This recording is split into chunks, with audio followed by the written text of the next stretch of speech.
কোন প্রতিষ্ঠানের এটা? ভাই আপনারা তো অসুস্থ হয়ে যাবেন। জটিল অবস্থা। এটা কি ভাই একটু দেখান তো। আমরা যেহেতু আসছি একটু দেখি এটা। রাখেন এখানে একটু দেখি। কখন বানানো? সকালে। মানে এটা গতকালকে বানানো। এই পাশে আনেন, এই পাশে আনেন। এই পাশে আনেন। আচ্ছা, এটা দেন আমার হাতে দেন একটু। ময়লা। ওই যে ওইটা একটু দেন আমার হাতে দেন। এটার মধ্যে কি রেখেছেন? এটা কি বলেন? চাইনিজ পাতা। সেটা হোক, কিন্তু আপনার এটা তো একেবারেই নোংরা। তা আপনার তো অনেকগুলি আপনি কাঁচাই ব্যবহার করতে হবে, তাই না? বার্গার টার্গারে এরকম নোংরা পাত্রের মধ্যে রেখে তো ব্যবহার করতে পারবেন না। এই জায়গাটা দেখছেন কত নোংরা? এই পাত্রগুলিতে এই যে মানুষ যে অসুস্থ হয়ে যায় হোটেল টোটেলে খেয়ে, দেখেন কি পাত্রের মধ্যে রেখে আপনারা এগুলি প্রসেস করেন। ভাই ওই সসগুলি একটু দেখি, নিচের সসগুলি। এদিকে এদিকে দেখেন একটু, আমাদের দেখেন। ঢাকনা কই? এই যে নুরানি, নুরানি এটা তো ব্যবহার করছেন, কিন্তু এটা ঢাকনা কোথায়? ঢাকনা কি ফেলে দিয়েছেন? ঢাকনা তো থাকতে হবে, এটা তো দেখে তো মনে হয় অনেকক্ষণ আগে খোলা। হ্যাঁ, এটা অনেকক্ষণ আগে খোলা না, শুকাই গেছে পুরা। দেখুন ঢাকনা ছাড়া তো রাখা যাবে না ভাই। ওই ফ্রিজটা একটু দেখা দরকার, কিন্তু ওই পর্যন্ত যাওয়াটা খুবই টাফ। ওটা নিচে ভাত রাখছে না? হ্যাঁ।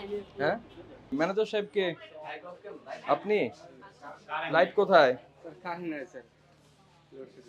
আচ্ছা, এই নিচে কি আপনার কিচেন?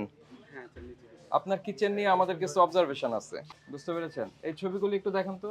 এই যে দেখেন লোকজন হাঁটাহাঁটি করছে, এটা কি বলেন তো? রাইস তো বয়েল করে মেঝেতে রাখা যায়? এটা কি রাখা যায় মেঝেতে? কোনোভাবে কোনোভাবে মেঝেতে রাখা যাবে? হ্যাঁ, তাও এই যে এই ময়লা আবর্জনার সঙ্গে। তারপরে আপনার সিম্পল যে ইয়েটা কি বলে, আপনার যেই তার মধ্যে লেটুস পাতা, তারপরে ধনিয়া পাতা, তারপরে আপনার স্প্রিং অনিয়ন যেটাকে বলেন আপনারা, তো সেগুলি নর্মালি দেখা যায় যে অনেক সময় কাঁচাও ব্যবহার করতে হয়। হ্যাঁ, সেগুলি যে পাত্রে রেখেছেন একেবারেই নোংরা, অপরিচ্ছন্ন। তারপরে ফ্রিজে আপনি রান্না করা এটা কাঁচা, তারপরে এটা হচ্ছে সম্ভবত ফ্রেঞ্চ ফ্রাই, তো এগুলি সব এরকম খোলা অবস্থায় রেখেছেন। এটা কখনোই এভাবে রাখা যাবে না ফ্রিজে।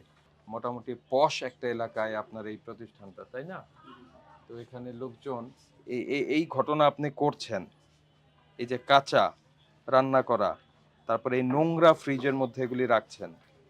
তারপর আপনি বলছেন আপনার কিচেনের স্পেস কম, এই জন্য মেঝেতে রেখে আপনি, এটা এটা ঠিক হয়েছে?